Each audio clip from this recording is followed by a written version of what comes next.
All right, good afternoon, everyone. Welcome to the Kent seminar.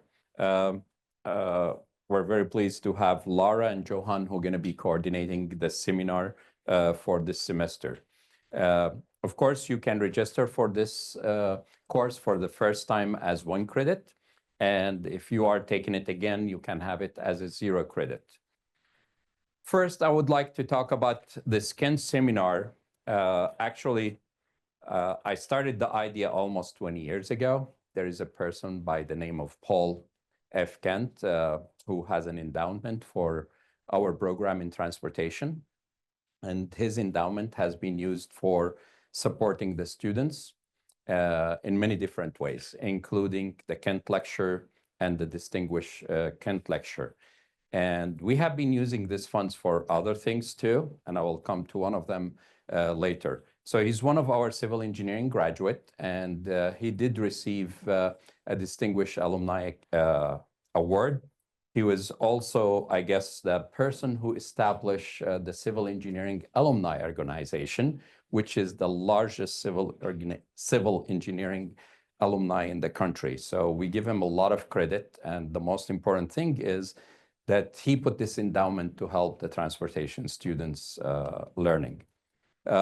Another thing is that he was a civil servant here, and after that, he established his own contracting business. So we really appreciate that, and usually we invite his family who are in town to attend the Distinguished Lecture, which we have one that it's planned sometime in March, and we'll let you know about it. We have a very, very distinguished speaker that will be coming to talk to us then. The Kent Lecture actually established almost 20 years ago when I came in. And we have several people who came and talked to us as a distinguished Kent speaker since we started it. But recently, during COVID, actually, we thought, how about if we do something, we call it Around the World Kent Lecture. And it was very successful. And we have distinguished speakers talking from different countries around the world. And after that, we start now to have a theme for each semester. So we have a theme on sustainable mobility, modeling and mechanics, artificial intelligence in pavements. Last semester, we have one on electrification. And this semester, we have it on connectivity and autonomous vehicles. So this is, I think you have access to all the speakers that we're going to be having. So you can see here that we have many distinguished speakers who are going to be talking to us either on Zoom or going to be visiting with us. So we'll keep you informed. You will receive every week who's going to be the speaker. One of the things that I want to mention for the students who are going to be taking this class, you will be asked to have a critique or summary about one of the presentations for your choice, on your choice. So this is one of the requirements for people who are registering for this class. If I can get this to go, she's going to get me out of here. It's okay. But we know what's the next slide here, so I can just go to it directly. I don't know what I can do without Laura. Okay, so this can will be always between 2 and 3 p.m. We're providing pizza for the people who are here. And we have speakers, as I said, until May 1st. We have 14 that they are already, I guess, contacted, and they will be with us today. I talked about attendance is mandatory, and you will be preparing a statement for the students who are taking this class about one of the topics that are presented here. Of course, I wanted to ask Laura and Johan stand up so everybody knows who they are if they don't. So these are the people who are coordinating the work. So I will say that these are the people. I mean, it's not an easy job, I can tell you, to just contact the speakers, coordinate their visit. That's a lot of work. So also I wanted to thank the staff, Kent, McCall, and Christy, because these are behind the scene who arrange for the travel, especially for the people who are coming out of town, as well as the advertisement and so on. So there's many people who are working on this to make it happen. So it's a lot of work, and I really appreciate everybody working on this. Now, I will not take much time because it's already took 5 minutes. So I'm going to make it very simple introduction. I mean, I'm not using bios here or anything, but I can tell you one of the biggest achievement that I have at the University of Illinois was 20 years ago that I was the chair of the committee who hired Yanfeng. So, and I truly make it, I truly mean that. He is a colleague. Over the past 20 years, we become very, very close friend.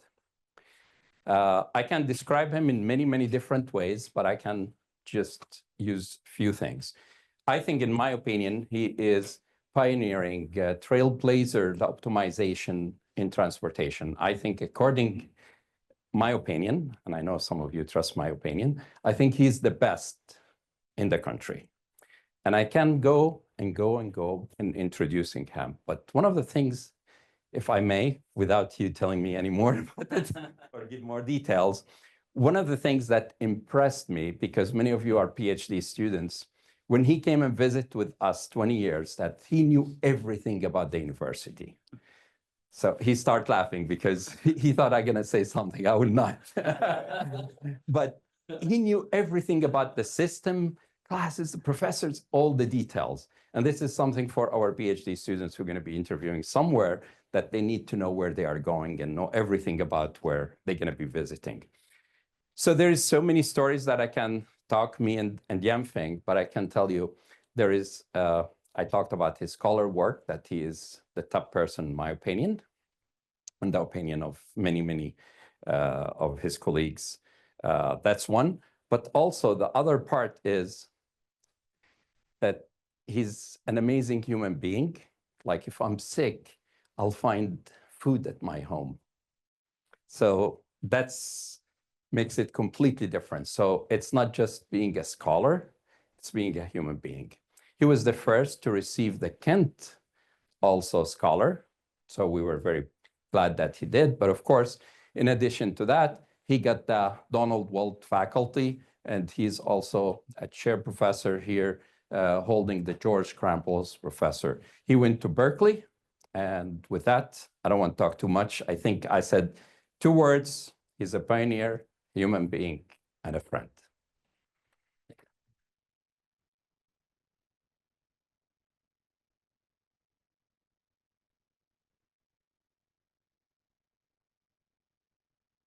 Well, thank you. And then I want to thank Dr. Cardi for the very really humbling and touching introduction. And then it's always a great pleasure to be here and then to present some of the work. And then I'm honored and then pleased to be here to introduce some of the work that we are doing. And then we are working more on the system side of things, but then hopefully it will be also interesting.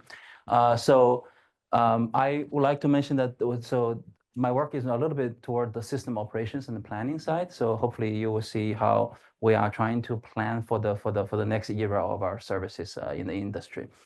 So I want to acknowledge that this is joint work with Sui Sheng and then Yu Hui Zhai. I think they're in the audience. Yeah, they are in the back. They are doing some experiments on drones in the other building. Anyway, so I want to acknowledge that they did most of the work. I'm presenting on their behalf. This is a transportation seminar, so I'm not going to spend too much time talking about the background. We all know that our country and many countries in the world are suffering from a lot of challenges. Among them, congestion is a big issue. We have a lot of cars that are running around, and then we have a lot of demand that are ever growing. City is continuing to expand, and then we know that it's unsustainable to allow everybody to drive their own vehicles everywhere, right? So we know that it's not sustainable. Particularly, most vehicles are very lowly occupied. It's really a waste of energy and everything that we are running them around. So I don't need to tell you how bad this situation is. This has been a situation for decades. We know that. Ever since the 50s, 40s, and so on, we have this issue. But we're actually also in a very good era of time that we, as transportation engineers, are sort of really now experiencing. We are like live witnesses of the revolution that's ongoing right now. All the technologies that are happening, right? So I think maybe sort of my limited view of what are happening. We have autonomy and the connectivity, which we are very familiar with. Autonomous vehicles are running in our streets already. And then we also have this electrification. I think last semester you are very well exposed to all these issues that are ongoing. But then also maybe today I will touch a little bit on another branch of the revolution. It's really the shared mobility, and then this is sort of correlated with all these things. It's really a convoluted evolution, I would say. Things are happening simultaneously, and then all this information and enabling technologies are really making this happen. So what do I mean by some of these revolutions we see? Maybe about shared mobility. Well, traditionally, we are looking at either individual private vehicle driving, right? Your own cars, you drive it, you park it when you don't use it. 95% of the time, your vehicle is parked somewhere, right? That's a very inefficient use of resources that you have. Or we talk about public transit. That's a traditional one, the metro, the buses and going around.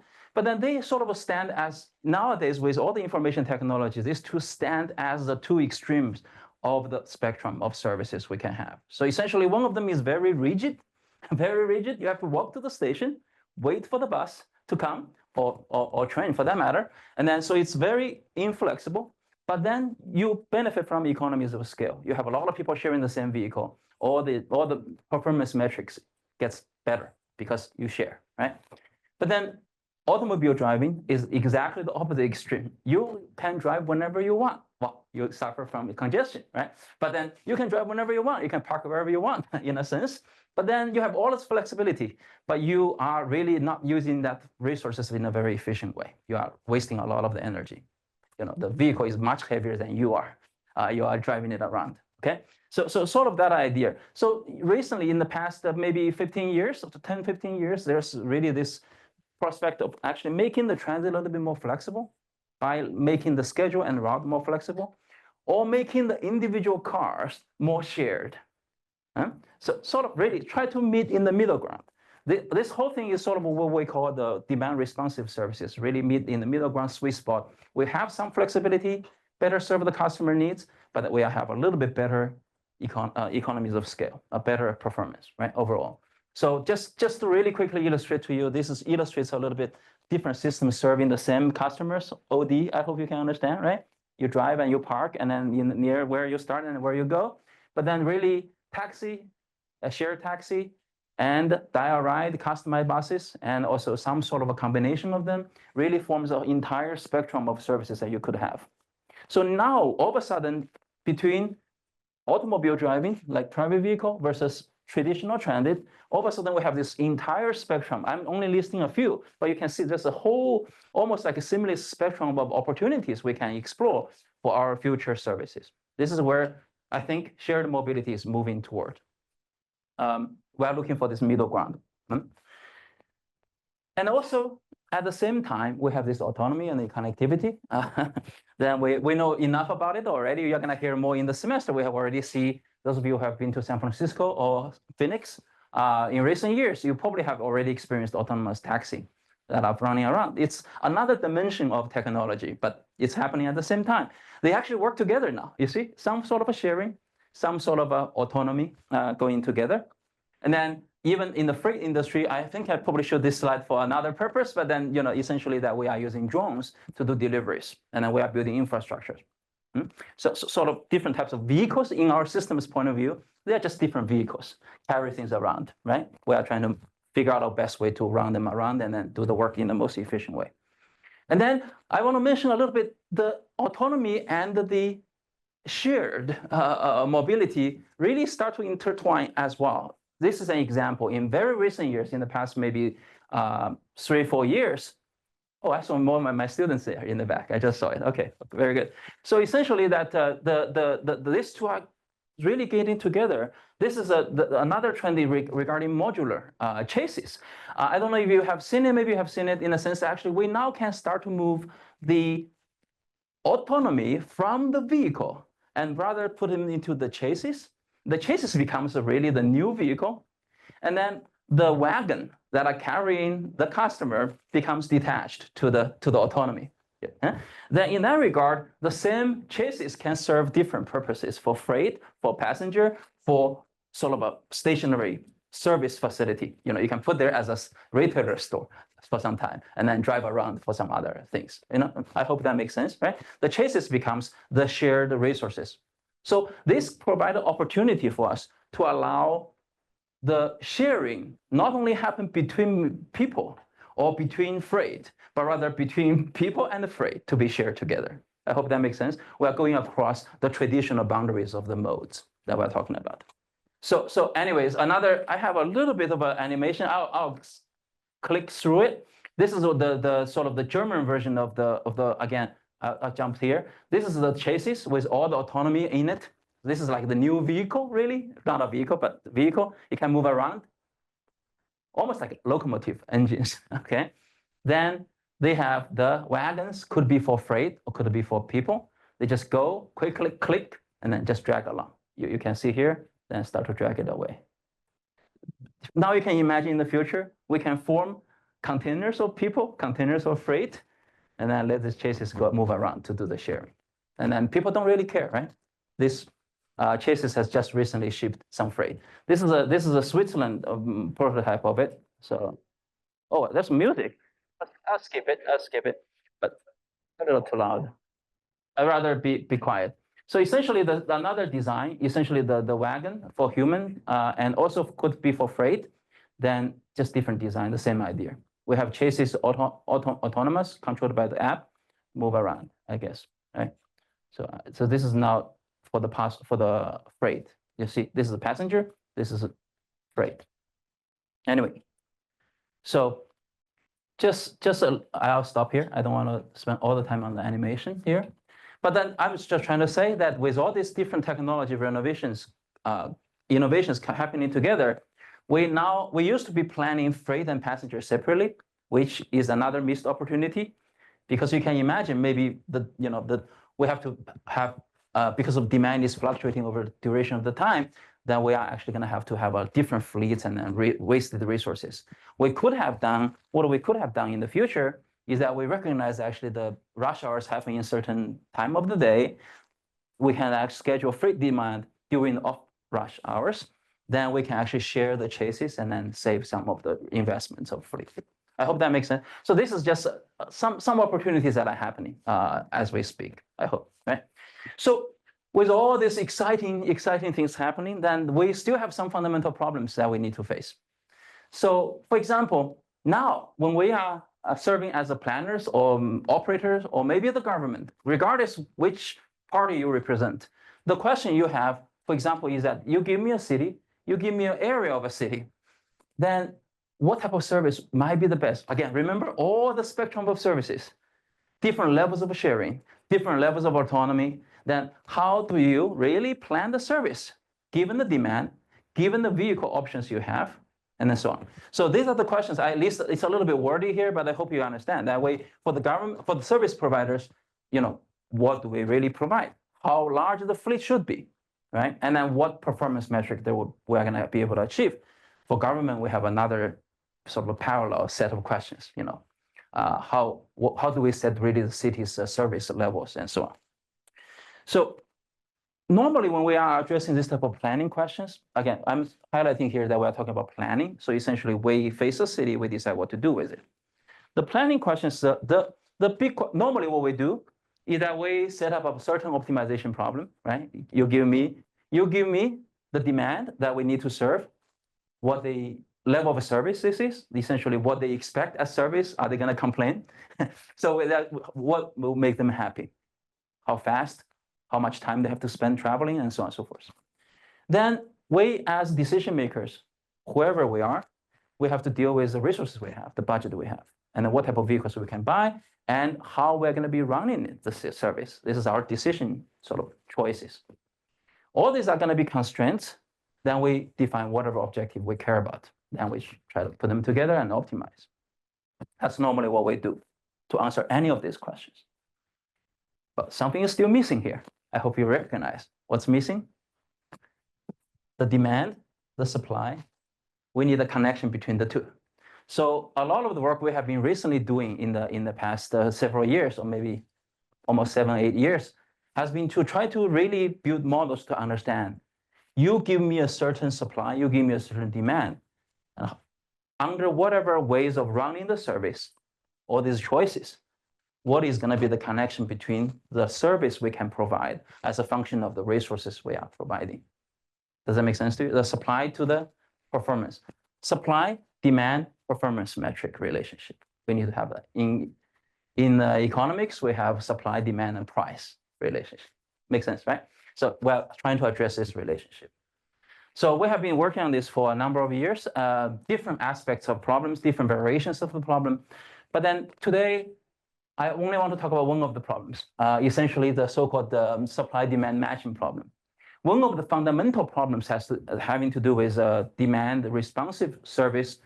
The challenge is really that the demand and supply are distributed over space and over time, and they may not necessarily known ahead of time. They are dynamically popping up as we go, right? You all use Uber, right? Uber never knew that you're going to call for service beforehand. Even the drivers, they don't know very well whether they're going to be accepting they are going to sign up to do the work or not on a certain day. They can only have a certain expectation about things that are going to happen. Then we need to, but Uber yet have to decide what to do.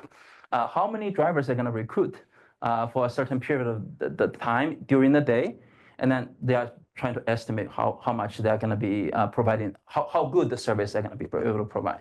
So every day they face a problem. Essentially, the demand and supplies are random and unpredictable happening. They need to have a sense of how good they are doing the job. They will do the job. They have to predict that.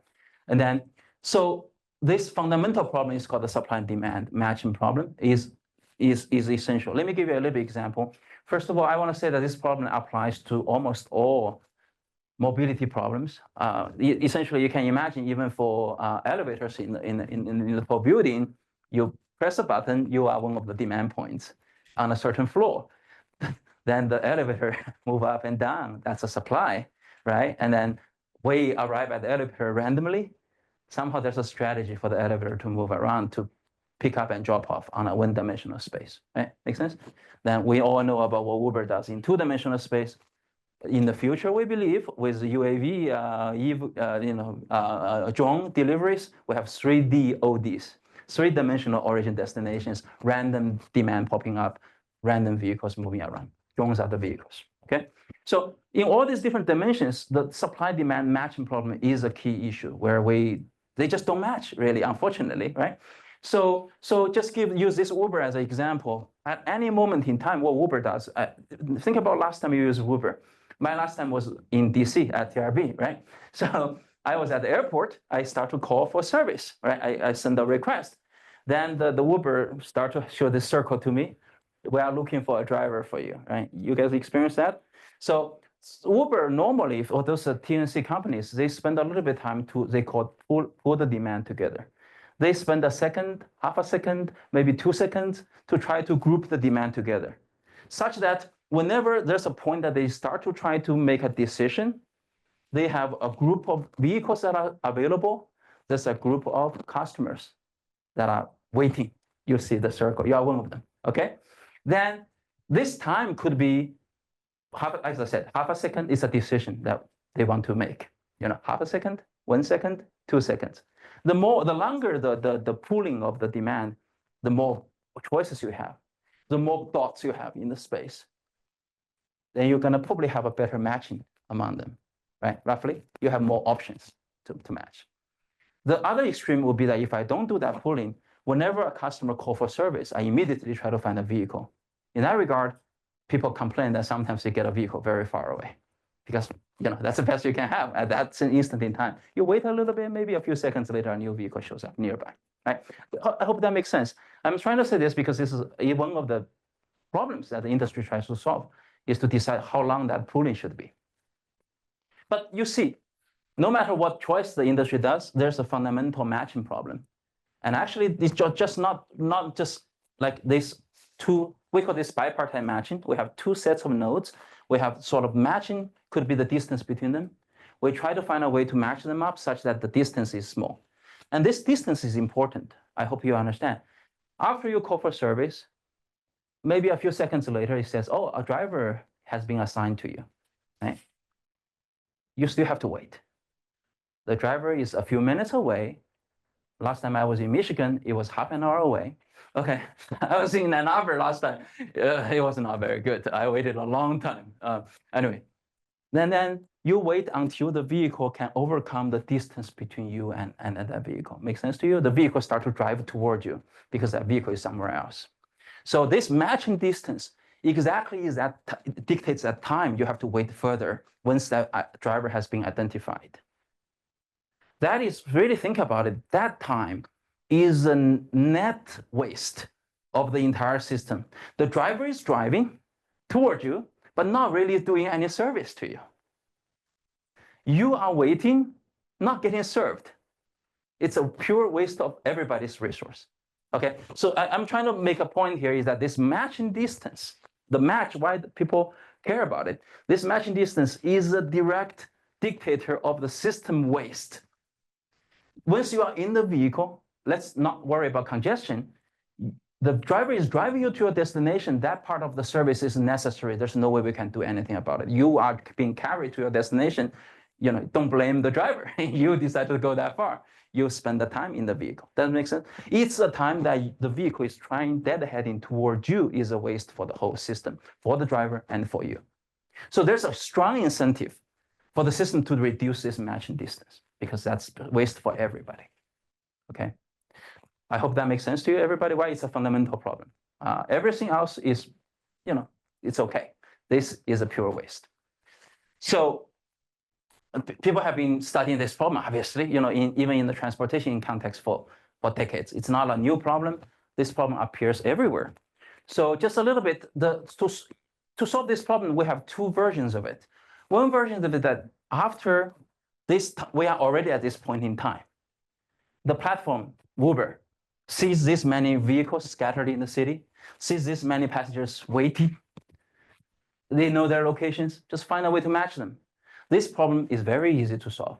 It's a polynomial time, simple problem, because you know where they are already, okay? But that makes sense to you? It's easy. There's nothing fun about it. I'm not gonna talk too much about it.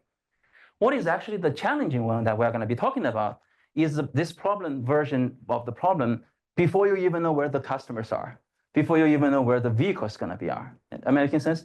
You have some sort of expectation of the number of vehicles and the number of customers you're gonna see in the, in the planning sense. I'm planning the service. I have a sense of how many are gonna show up when I'm doing the matching, but I don't know where they are. They haven't showed up yet. Then I want to have a certain measurement about if I have this many and this many, what is gonna be the matching distance in between them on average? That dictates my average performance on my system. I hope that makes sense to me. I'm planning the service. I haven't even implemented it yet. I better have a sense of if I give this many drivers and vehicles into the city, I have this customer base, what is gonna be the matching distance? That's my measurement on my quality of service. Then I can go back and I say, hey, I can then change the number of vehicles I put into the city and optimize a little bit. I hope that's sort of the whole problem we have. So the challenge has to do with we do not know yet where the points are. So just, I hope you can understand this problem.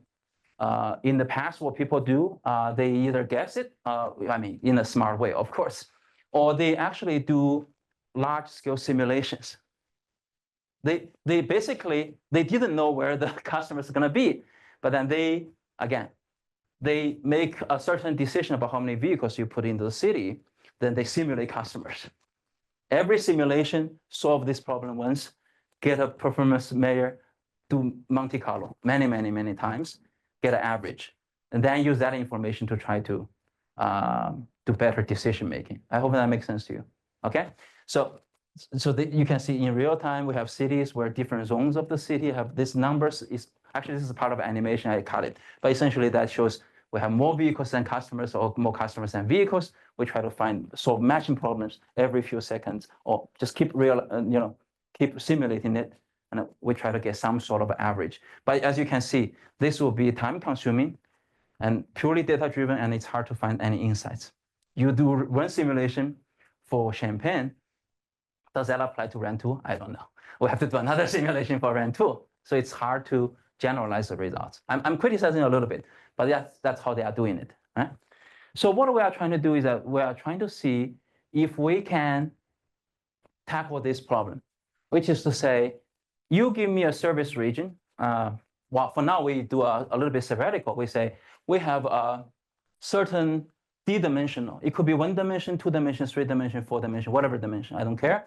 Certain d-dimensional space in which the distance is measured by LP metric. I'm going to define it in a little bit, okay?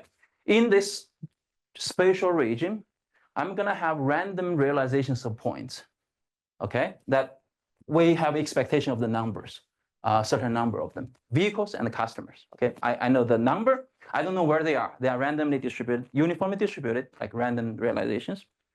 What we are trying to do, okay, the distance is going to be measured by their coordinates, right? This is a LP metric, okay? Based on where they are, draw a line or draw a grid or whatever it is, okay? 1 dimension, 2 dimensions, 3 dimensions. 4 dimension I cannot draw, but essentially you do whatever you want.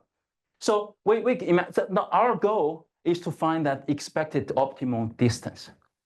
So the idea is, let me explain this. This may be it's a little bit tricky. You give me this area, you give me number of points I care about. Imagine we are doing simulation, you simulate all these points. Then you solve that matching for that realized point locations.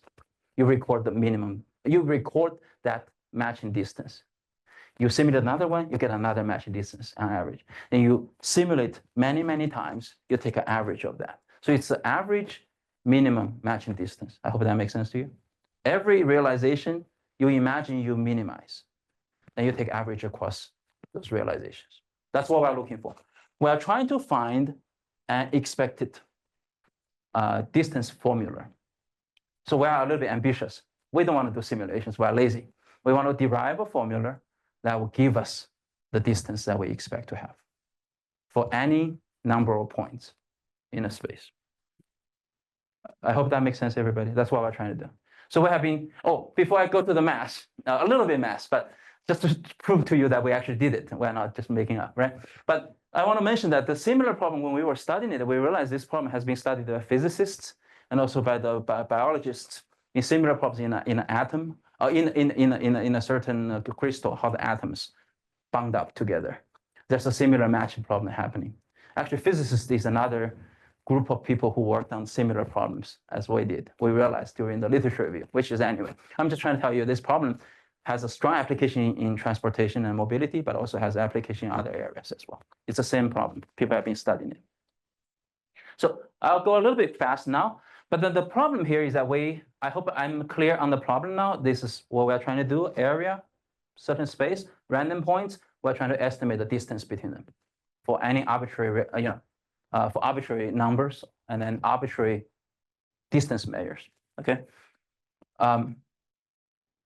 So people have studied a little bit. I want to mention a little bit that we have, people have been guessing it in some case. For example, this case that Professor Ouyang at Hong Kong in 2010, they used the Cope-Douglas form. Because this is a huge problem. They didn't have they were just thinking that, the matching distance is a function of the number of the two points, and then somehow they follow a Cope-Douglas form. From economics, Cope-Douglas form.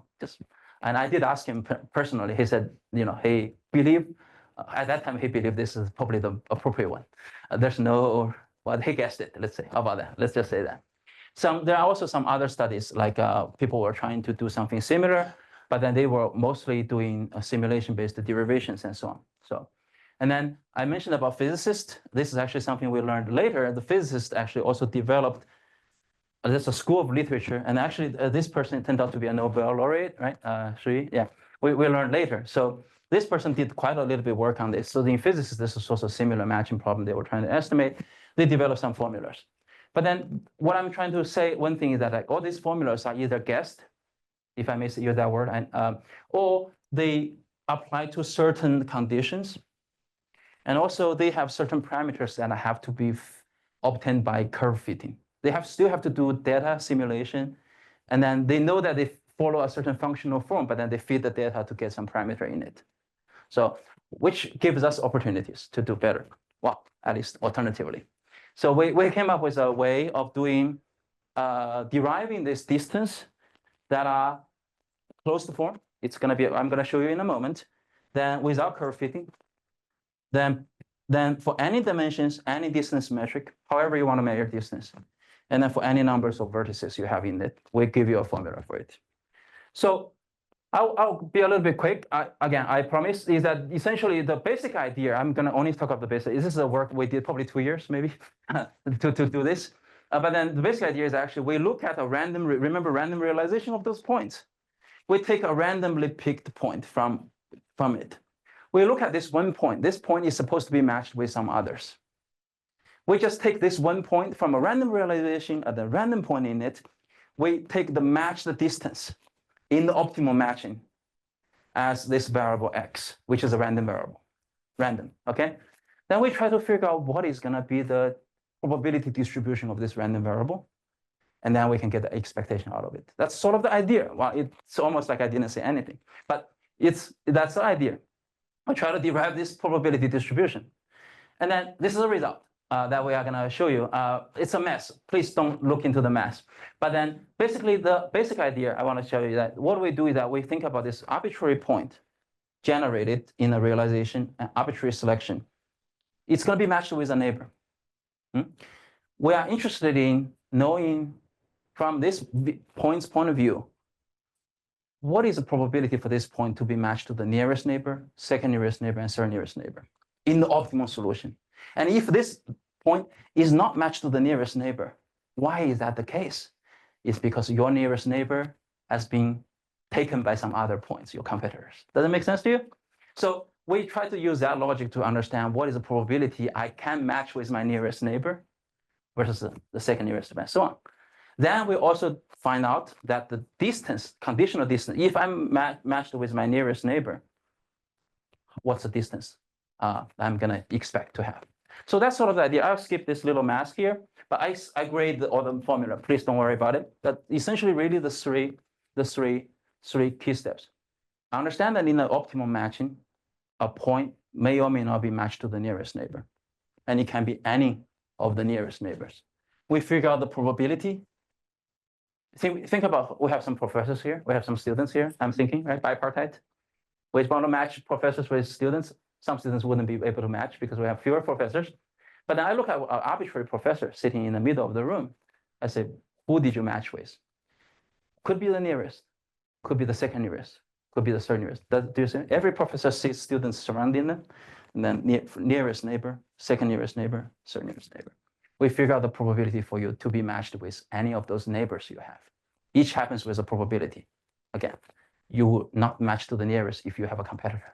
Okay, something like that. We derive that competition happening, the occurrence of that. So that's what we did here, first step. Second, if we were to be matched to the case nearest neighbor, how far that is on average. Then you put these two together, get the entire probability distribution of the distance. So that's sort of the idea. I'm going to skip all this, but this is really the results of what we have. I think I'm running out of time. So 2 more minutes. I know that I'm running out of time.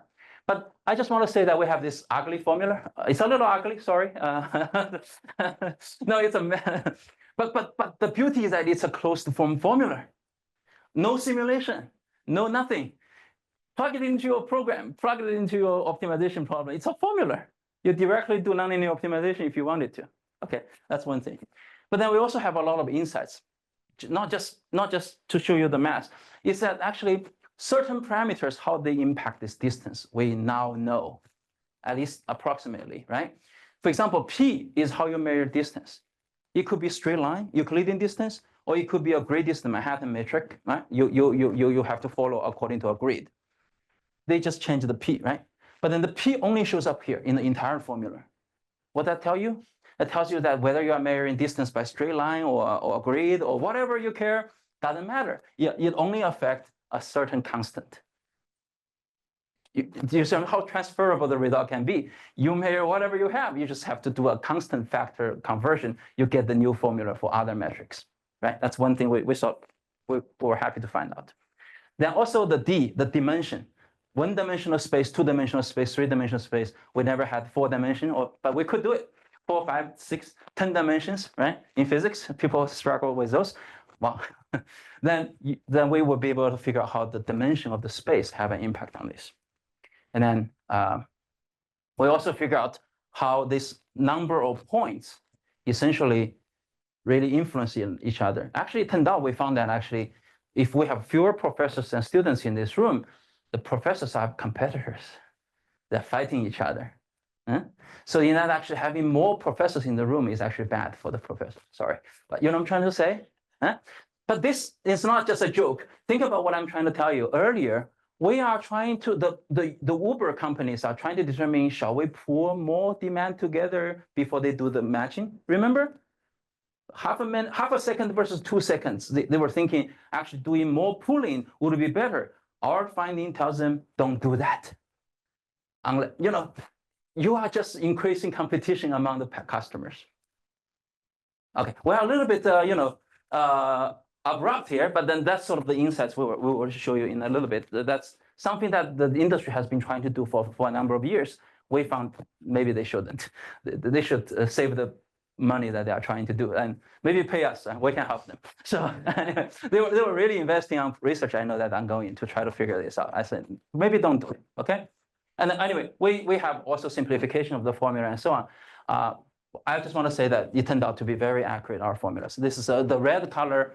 This one is actually simulation average. These are different simplified. We have this messy formula. We have asymptotic simplifications when m and n values take different values. So sorry, I jumped quickly because I'm running out of time. So we were able to, when under different conditions, like m and n, remember the number of points, so take different asymptotic values, we have simplification. I want to mention a little bit, when the number of vehicles is far larger than the number of customers and far larger than 1, or larger or equal to 1, this reduces to a very simple formula, and so on.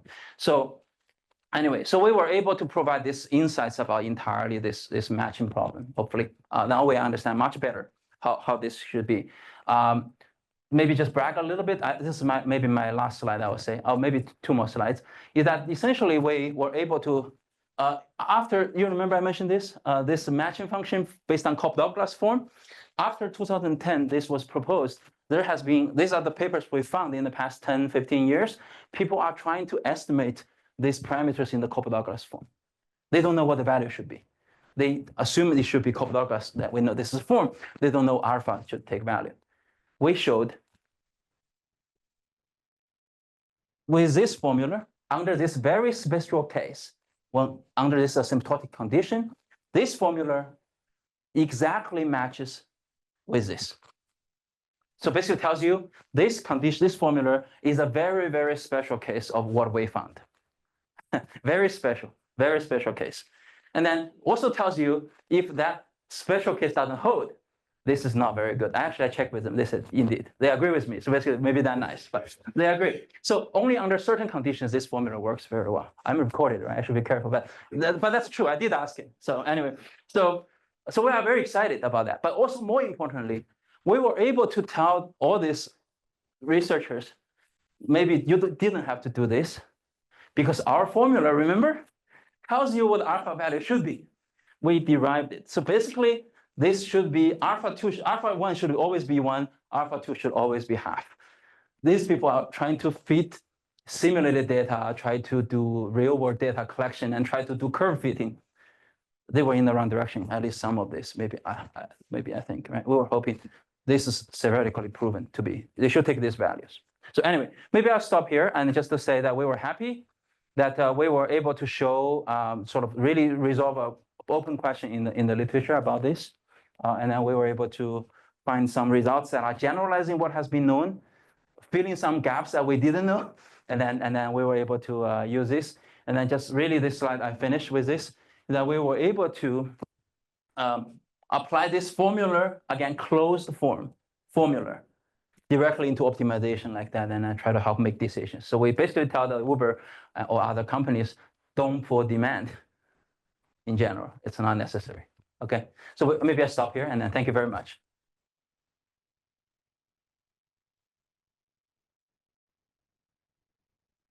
Questions? Yes, please. Thank you so much for the presentation, Professor. And I was left thinking about this approach that we try always to favor the user so that he can get maybe the least waiting time and get to a service. But how does this approach result also in a benefit for the drivers? Because if the approach is always the closest matching distance, then it just takes for you to be in the wrong location to not get a secure service. Yes and no. First of all, we are talking about autonomy. The drivers will be history. I'm joking. I'm joking. I'm joking a little bit. No, but I'm joking a little bit. But back to your question, I think actually in most cases, as I mentioned, the time that the customers are waiting is also the time that the driver is driving in like for free. The driver has to drive 10 minutes to come pick you up. Nobody is paying them for that. So for the driver's point of view, that's not necessarily a bad thing to reduce that time. So everybody should be happy because this is a pure system-wide waste of resources. I hope that makes sense to you. So you talk about potentially the driver has to go to certain locations for the matching. That's a separate issue. Essentially, actually, Shiri, her dissertation, last chapter is essentially trying to limit the number or basically when we do matching, what I introduced here, we didn't have any maximum distance allowed to. Essentially, we didn't have any boundary about how far the vehicle can go. We match people based on wherever optimum for the system. But we could also impose a certain limit on how far a driver might maximally go because too far is too far. You know what I'm saying? That she already, remember that we have this probability distribution function and so on. She already derived the equivalent of that with that such extra, more like an equitable consideration for the drivers as well. So I hope I'm not fully answering your question, but I hope I at least explained a little bit. Okay. Okay, thank you. Thank you. Yeah. Thank you for the very nice presentation. I want to make sure that I understood the demand and the supply problem. So let's say we have X amount of customers, X plus something amount of drivers. If I was pitched this problem, then I think the first thing that I would think of intuitively is, okay, first come, first served, whoever's closest. So if I ask for the service first, whichever driver is closest to me, I get that period, right? Where's the glaring the obvious problem with this?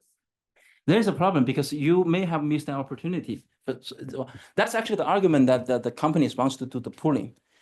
So we call that instant matching. Instant matching. A customer shows up, immediately find a vehicle, and then send it. The issue is that actually very often I didn't. Well, essentially, you can imagine the situation, especially when there's a very the idle vehicle is very few. You may get assigned a vehicle that's very far away on the other side of the city, right? At that moment in time when you were calling for service, that vehicle is the nearest. Even far, it's the nearest you have. But if you had waited like 2 seconds, maybe another vehicle just showed up behind you. Why If not you- add this as a small constraint? What Wait 2 seconds, then give me the nearest driver, or is that what this is? we were trying to wait 2 seconds exactly. They wanted to do that, but we found it's not necessarily good. It's even gonna get it worse. But anyway, that's what our conclusion here. You are actually getting it worse. They believe it's a good strategy. You force everybody to wait 2 seconds. Instead of you come up for a request, I immediately give you a vehicle. I discretize time into like 2-second intervals. Whoever arrives within the previous 2 seconds gets to be assigned a vehicle simultaneously. They thought that was a good idea, but we found no, not necessarily. You are increasing the competition among those people. On a system-wide point of view, it's not necessarily good. It's not good. That's what we didn't intend to prove that, but then this tool we derived, the formula, allows us to do the analysis. Yu Hui was the one who did this work. For like a month, because he found this result, I was like, this can't be true. You will remember that. Every meeting I was yelling at him, like, this cannot be true. Why this? Seriously, you will probably remembers. I was like, this cannot be true because this is against all the beliefs we had. All we believed that this pooling would be beneficial, but he showed me otherwise. I thought he made a mistake. I gave him a hard time for a long time. And then finally I got convinced this is a finding. So anyway. Gonna take very quick run, but we'll take left and then we'll stop. Go ahead, make it quick. Thanks, Yanfeng. This was really interesting presentation. This was, when you mentioned the airport, it got me thinking, there's a huge inefficiency always, because when you land at a major airport, there's always a line of taxis that are ready to take you immediately. Mhm.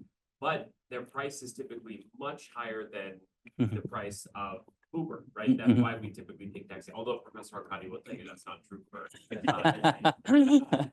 But most of the time, in most cities, their price is much higher than Uber. And if you show them, this is the price Uber offered me, will you take me for this price? They will decline. I think maybe part of that is that they need to find a ride back, Mhm. which kind of leads into Mhm. my question is that most, like, all of this should be a function of the final decision, right? Because the driver has to do something. There's also going to be some waste after you get out of the car. The passenger will not have any waste, but the driver has to go somewhere to find another ride that will be economically suitable for them, right? And then maybe just as a follow-up to that, then the thing that I'm wondering about is how this, also the drivers are always looking to make the most money. So the nearest driver to you may not want you as a ride because you have a short trip. Right. So they would rather spend that time match with somebody further, but then they can take them further once they match. Well, excellent question, if I may jump on that. Yes, but the first question regarding where they are going to, related to your first question, actually, I think that's a separate issue, which we didn't consider here. Here we assume, remember, uniformly distributed. So wherever you go, you are probabilistically repeating yourself or renewing yourself. After you deliver that passenger, you are in an environment around this neighborhood, but this neighborhood is no different probabilistically than another neighborhood you were in. So in that regard, we are not considering it at this point. So, but I agree with you, that's a problem which Uber and other companies are doing the surge pricing. They are actually giving you a surcharge under the high demand based on where you are heading to. But we are not considering this is they have to do another 2 PhDs in order to. No, that's just another complication of the problem. But your second comment was, I forgot. That basically when you have drivers who are declining, they don't want to match with nearby rider. They want to match with the rider who will take them on an expensive trip. Yes. Again, we are solving for the autonomous vehicles. I'm joking. I'm joking. That's another thing we didn't consider. We are trying to solve this problem. There are actually, you mentioned about Dr. Arcadi versus me, right? He wouldn't care about the price as much as I care because no, we have different sensitivity to the price, right? No. I'll take back my introduction. No, but we want to recognize that the drivers are different, heterogeneous, and then the passengers are different, heterogeneous. We just actually recently we're writing, my students are helping that the topic is how we deal with this different type of preferences that among these people. Right now we treat them homogeneous. We are not really differentiating. So again, maybe autonomy helps me to avoid that question, but really that's a very important problem. I'm just trying to hide it from it. So great comment. I just think that's great because most of the time, I think people are also making illogical choices, right? Yes. Like the taxi drivers Mhm. will rather sit there for a long time Mhm. than take a passenger because they're waiting for a better passenger Yes. that they yes. want to take. Yes. So, Yeah, just this area has so many possibilities. We are so slow in covering all those possibilities. So and there that's are why. ratings too in the Uber. Anyway, I should stop, but there are ratings also. in Yeah, the we'll Uber, have like, Lemon also ask the specific. question some other time. Okay, thank you. I usually use my common sense, so they pick on me when I go to Washington DC. I always found that the taxi is cheaper than Uber. It's always the case, so it's going. But again, please help me in thanking Professor Ouyang. One thing I didn't. Thank you very much. That it's graciously now helping in our IACT, and he's here at the ICT on Tuesdays and Thursdays. So if anybody wants to talk to him, so you can ask him the question later if that's okay, Lama, because we're going to be reorganizing the room for Yes. our meeting here. Thank you very much. So thank you again, and we really appreciate that. Thank you very much.